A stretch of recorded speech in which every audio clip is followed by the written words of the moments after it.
ఇది అమావాస్య అనేటువంటిది వస్తే కనుక ఆ రోజున మొట్టమొదటిగా చేయవలసినది అంటే మీరు నువ్వులు బెల్లము కలిపి అది లడ్డూలాగా చుట్టచ్చు.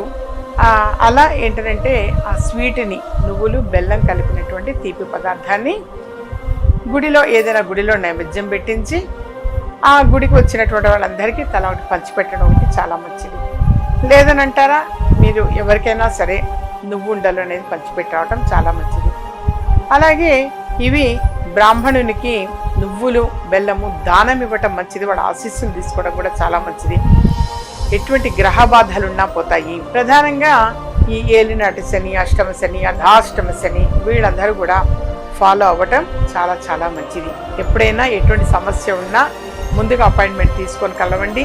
నెక్స్ట్ మంత్ అంటే వచ్చే నెల 13వ తారీఖున నేను తిరుపతిలో అందుబాటులో ఉంటాను. తిరుపతి వాస్తవ్యులు కావచ్చు, సమీప ప్రాంతాల్లో వాడు కావచ్చు, అక్కడికి వచ్చి కలవచ్చు. దైవిక వస్తువులు కూడా కలెక్ట్ చేసుకోవచ్చు.